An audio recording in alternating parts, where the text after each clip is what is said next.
نبی پاک صلی اللہ علیہ وسلم کے مدینے آنے سے پہلے ایک شخص تھا، عبداللہ بن ابی سلول اس کا نام تھا۔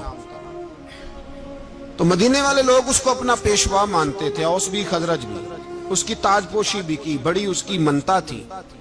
جب حضور آ گئے تو اس کا کاروبار بند ہو گیا۔ اب لوگ یہ نہیں سمجھتے کہ میں غلط ہوں، لوگ کسی کے مفادات کو ٹھیس پہنچتی ہے تو مخالفت کرنے لگ جاتا ہے۔ اب اس کے حالات جب خراب ہوئے تو اس نے پتہ کیا کیا، جھوٹ موٹ کا کلمہ پڑھ لیا اور منافقوں کا ایک ٹولہ اس نے تیار کر لیا، جس کا قرآن مجید نے سورہ منافقون میں ذکر کیا۔ ایک جنگ کا موقع تھا، نبی پاک صلی اللہ علیہ وسلم تشریف لے گئے تو عبداللہ بن ابی سلول بھی چلا گیا۔ حضرت عمر فاروق رضی اللہ تعالیٰ عنہ کے ایک غلام تھے، وہ پانی لینے کنویں پہ گئے۔ ادھر سے انصار میں سے، چونکہ حضرت عمر کے غلام مہاجر تھے، انصار میں سے ایک شخص پانی لینے پہلے سے آیا ہوا تھا۔ پانی بھرنے میں کوئی اختلاف ہو گیا، جھگڑا ہو گیا، مار کٹائی تک نوبت آ گئی۔ حضرت عمر کے غلام نے کچھ چیز مار دی، اس شخص کو زخمی ہو گیا۔ اس نے پکارا، عبداللہ بن ابی سلول نے سمجھا کہ موقع اچھا ہے، دوڑا ہوا آیا اور آ کر اس نے کہا، انصار مدینہ بھاگ کے آؤ، جلدی آؤ، اور بڑے غلط جملے استعمال کیے۔ کہنے لگا، اگر ان لوگوں کو تم اپنا بچا کچا کھانے کو نہ دیتے مہاجروں کو تو آج یہ تمہارے سر پہ نہ بیٹھتے۔ پکارا، مہاجر سارے اکٹھے ہو گئے، انصار سارے آ گئے، اور جب انصار آئے تو مہاجرین کو بھی پکارا، مہاجر بھی آ گئے۔ اب وہ گتھم گتھا ہونے لگے تو کسی نے جا کے محبوب پاک کے کان میں کہا، یا رسول اللہ، وہاں تو مہاجر انصار لڑنے لگے، وہ پرانی لڑائیاں پھر سے جاگ گئی ہیں۔ نبی پاک تشریف لائے، حضور نے وہاں لفظ بیان کیے، فرمایا، یہ تم نے کیا جاہلوں جیسا کام شروع کیا ہوا ہے۔ صلح کرائی، بعد رفع دفع کرائی، لوگ چلے گئے، معاملہ ٹھنڈا ہو گیا۔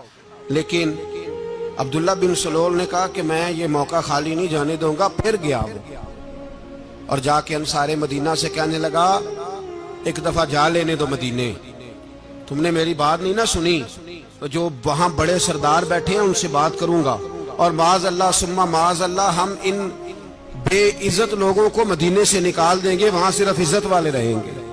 یہ غلط جملے اس نے ادا کیے جس کو قرآن پاک نے سورہ منافقون میں بیان فرمایا ہے۔ اس نے یہ بات کی۔ ایک صحابی تھے حضرت زید رضی اللہ تعالیٰ عنہ، وہ سن رہے تھے، آ کے عرض کی، یا رسول اللہ صلی اللہ علیہ وسلم، عبداللہ بن ابی سلول تو اس طرح کہہ رہا ہے کہ مدینے جا کے عزت والے دوسروں کو نکال دیں گے، اور تم اگر اپنا بچہ انہیں نہ دیتے تو معاذ اللہ آج یہ ایسا نہ کرتے۔ حضرت عمر نے بھی سن لیا، حضرت عمر نے بات سن لی، تلوار نکالی اور دوڑے۔ حضور نے بازو پکڑا، فرمایا، کدھر جا رہے ہو؟ کہا، یا رسول اللہ، اگر آج سزا نہ دی تو کل اور بات بھی کرے گا، اور اگر آج ایک قتل ہو گیا تو باقی سیانے بن جائیں گے۔ یا رسول اللہ، مجھے چھوڑے، میں ماروں گا۔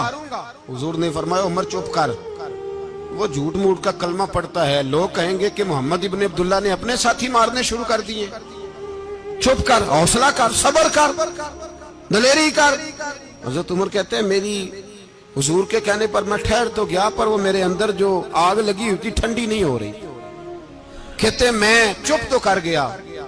نبی پاک علیہ السلام نے پوچھا عبداللہ بن ابی سلول سے، تو نے یہ کہا ہے؟ کہنے لگا، حاشا وکلا، میں نے بات ہی نہیں کی نا۔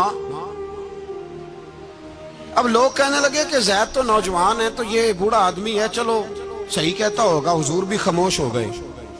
اللہ پاک نے قرآن مجید نازل فرما دیا، فرمایا، اللہ نے سن لی ان کی بات جنہوں نے یہ کہا ہے، اور پھر لفظ بڑے حسین ہے، فرمایا، یہ کہتے ہم عزت والے ہیں؟ نہیں، وَلِلَّهِ الْعِزَّةُ وَلِرَسُولِهِ وَلِلْمُؤْمِنِينَ، فرمایا عزت تو اللہ کے پاس ہے، اللہ کے رسول کے پاس ہے، اور عزت تو مومنوں کے پاس ہے، مومنین کے پاس عزت ہے۔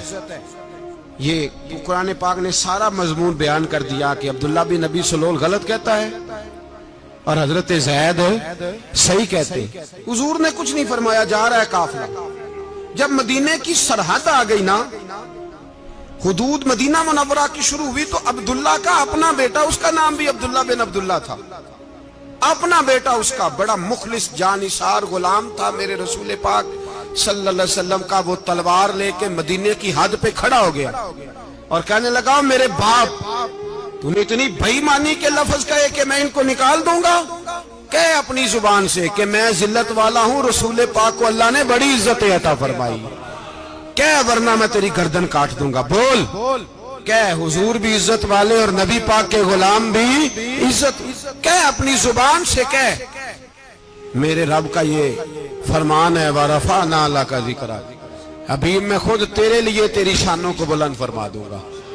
تو کہے تو دشمن ہو کے کہنے لگا میرے بیٹے مجھے معاف کر دے، مصطفیٰ تو بڑی عزتوں والے ہیں، ان کے غلام شانوں والے ہیں۔ جب بیٹا تلوار لے کے سامنے کھڑا ہوا، شہرت ہوئی، اب نبی پاک نے حضرت عمر کی طرف دیکھا، کہا عمر تیری بات صحیح تھی، اب جو ہوا یہ زیادہ صحیح تھا، وہ میں نے تجھے کہا حوصلہ کر، تدبر کر، وقت کا انتظار کر، یہ صحیح ہوا کہ وہ صحیح تھا۔ تو حضرت عمر فاروق کہنے لگے یا رسول اللہ میں گواہی دیتا ہوں آپ واقعی اللہ کے سچے رسول ہیں صلی اللہ